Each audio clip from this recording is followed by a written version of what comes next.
everybody. I am back with another random reflections while driving.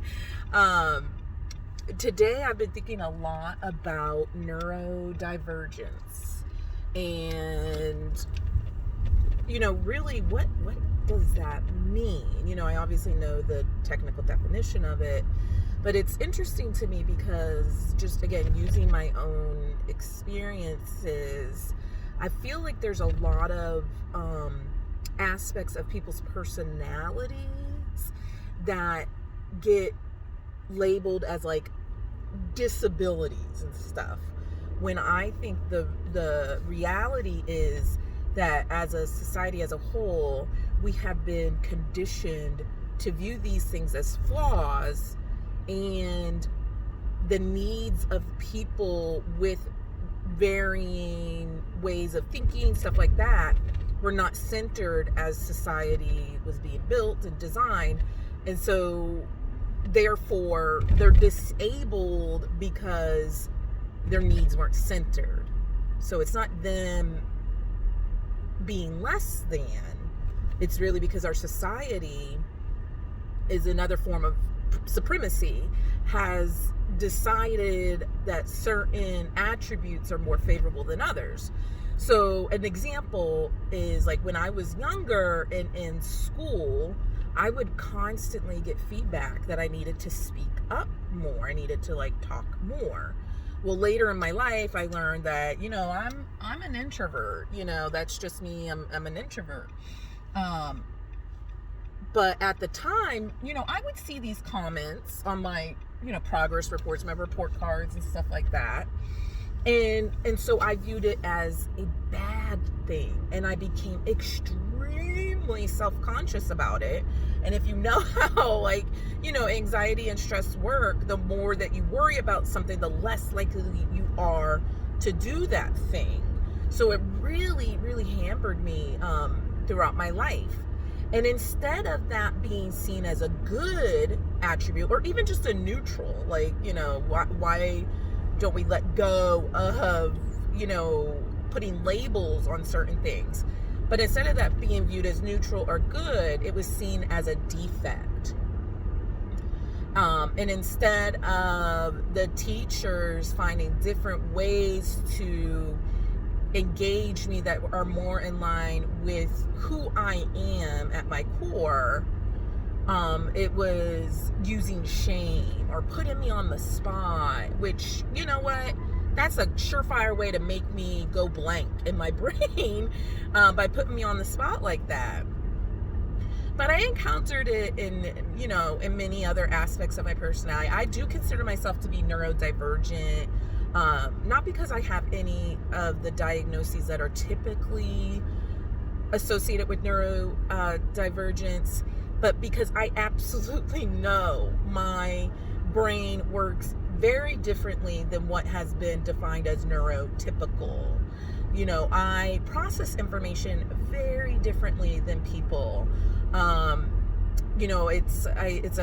forget the exact term. It's like hierarchical order information processing. So if in order for me to process it as fast as other people, it has to come into me in a certain way. And of course it never does, right? Because my needs have not been centered. And so it takes me a little longer because I have to put it in my mind. I have to organize it in a way that makes sense. And then I can, take some time to process, and then I'll have something, to contribute, or a thought, or maybe even not. Like, goodness, I don't have not every bit of information that comes into my brain is going to elicit a response from me. I also, because of throughout my life experiencing various forms of trauma and then having anxiety and depression, that alters your brain too. It alters the way you think and how you process and regulate emotions and stuff like that. Again, not all bad things, just different than what has been defined as the norm. And so I think about people who are diagnosed with autism or ADHD. And I'm not saying these things don't exist. I'm just questioning if they are truly deficits on the part of the people who are diagnosed? Or is our society just so used to not having any tolerance for people that think differently, process differently, learn differently, behave differently? And I really truly think a lot of it is behind these diagnoses. It's just like, especially when you get into school, everything is very cookie cutter. They have these like pre-established milestones that kids are supposed to be at, and if your kid is not at that, then there's something wrong with them, instead of looking at like, what, the way that we teach kids doesn't work for everybody. Not everybody can sit still at a desk and learn.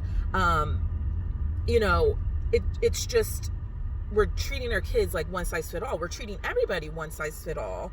And when you treat these differences as deficits or disabilities, it creates another sort of superiority or hierarchy of like what is good, instead of it being like, okay, we're all different, everybody has a different way of being, and we need to work on how do we make things more inclusive. Even like little things that I'll notice, like the way signage in certain places, like in elevators, I'm like, well, that's not really intuitive. That I'm really good at pattern recognition and stuff. And so you get used to a certain layout of things. And so when you notice that, oh, this is different than the norm here, and it throws you off, and you notice that, it really becomes very clear that a lot of things in our society are just not inclusive for everybody. But I really think that we need to revisit these certain diagnoses. We need to revisit like what neurodivergence, is. A lot of the things, a lot of the needs, the things that would make things more accessible to people who are viewed as neurodivergent, they really aren't that radical. Like, they would actually benefit everybody. But we've just conditioned ourselves as a society, like, okay, if you don't get it and it's laid out this way, there's something wrong with you. And I just think that is very lazy thinking. So I just want to encourage all of us to really revisit the way we view these things. I think a lot of people with, autism, ADHD, they have to do an extraordinary amount of extra work and put forth more effort to simply exist and get by in this world, and there's just not a lot of like consideration for that. And then it becomes like when somebody is nice enough to share these things, like, oh, I have this or whatever, then people start to like really, like, I think, infantilize and take pity. And that's not okay. It's okay to be understanding. It's okay to tell yourself, you know what, I know this person, has ADHD, therefore they may need I may need to work on showing them grace, and I cannot expect them to be like everybody else.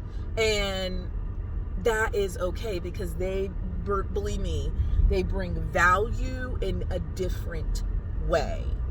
It's just a different value. It's just as valuable as neurotypical, but in a very different way. And if you learn how to harness their natural power, right? Because that's what I think it is. It is a power, right? Just like anybody else. It's just that somewhere along the way, people decided, nope, that's a deficit. But if you learn how to view it not as a deficit, you learn how to harness the natural power and perspective and talents those individuals bring, you will find yourself better off for it.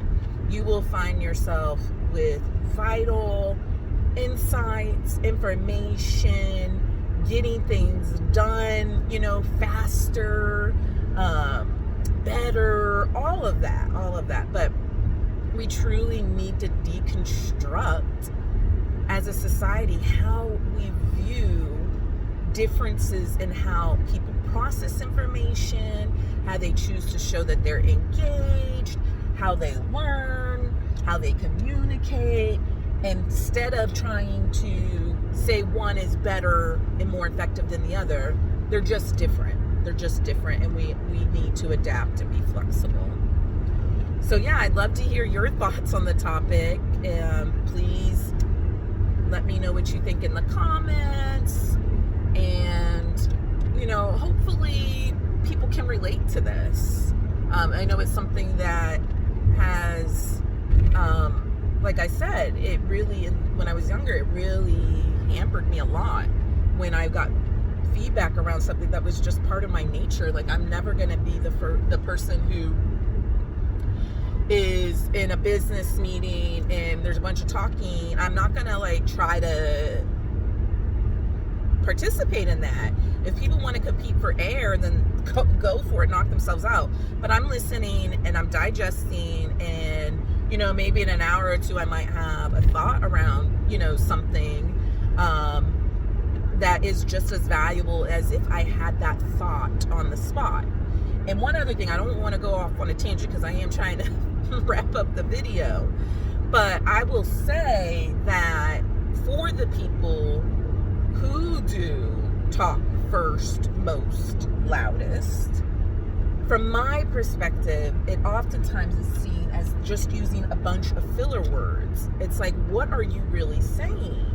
So I wonder if sometimes the people who are the first to speak up or whatever, are they just performing a role? Are they playing a role because they know that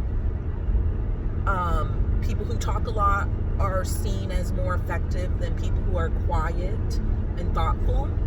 Because that's the impression I got a lot of times. I tell you, I would be sitting in these meetings and I'm like, what is being said? And it's not that I didn't understand it. It was just a bunch of jargon, business speak. But, nothing really of substance. And I understand some people need to talk to think, and there are people who need to think to talk. So I get it, but it's like, why are you holding the rest of us hostage? Again, not trying to be mean. I'm just offering a different perspective. I feel like my perspective is less heard of than the dominant perspective, which is, if you ain't talking, you're not engaged. You're not engaged. You're not learning. Stuff like that. And I would just say that is patently false there. So yes, if you feel similar to me, just know there's nothing wrong with you. I also recognize that you have to work harder to be seen as valid, as effective. And so I see you, I see that work, and I know what that feels like. One of the best things that I did for myself, which was later in my career, is instead of putting the pressure, taking that pressure on around, and it was mostly around my introversion and stuff, but it also related to the way I think too, was to just, I just started letting people know. I was like, listen, I'm paying attention, I'm engaged. If I'm not speaking, it doesn't mean that I'm not. I'm processing information. Here's some information on introverts. Now, did I feel like I should have had to do that? No. I do think it's on all of us to understand the diversity of how people show up in different spaces. But I did it because at that point in my career, I was tired. I was like, okay, how does this impact my deliverables? Are you seeing a lack of quality in my deliverables because of this? No, you're not. It was because I wasn't acting like what they thought a leader should act like. So I was just like, you know what? I'm setting boundaries. I'm going to, make people aware. I'm an introvert. This is how introverts work.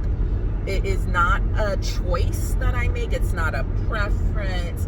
it is, research has shown that it is biological. They have seen that there are differences between introverts and extroverts in terms of how we process chemicals in our body. Extroverted people tend to be more receptive to dopamine, which is that gets released when you're, around people doing stuff that you enjoy.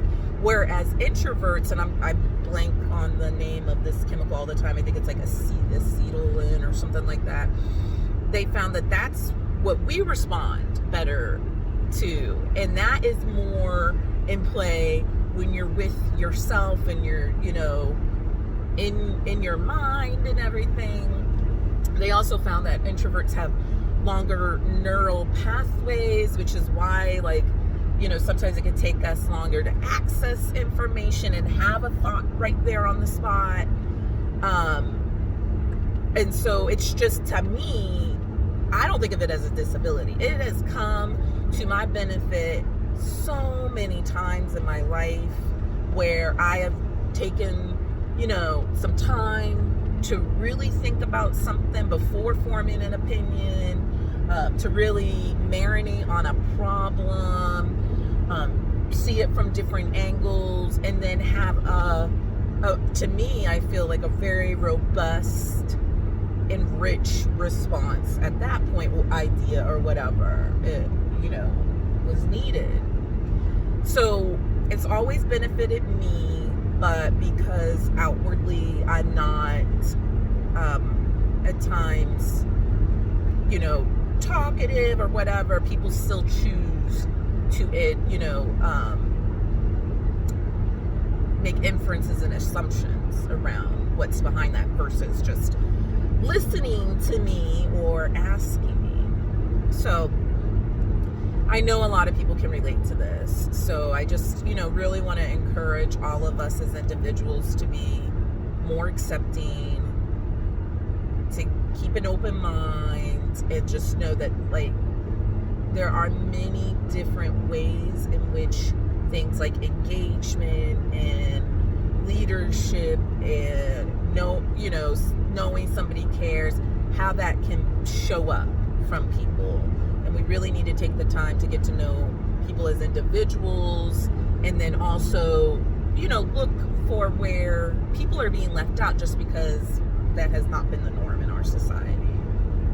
So yeah, I'll get off my soapbox now, but let me know what you think, and until next time, take care.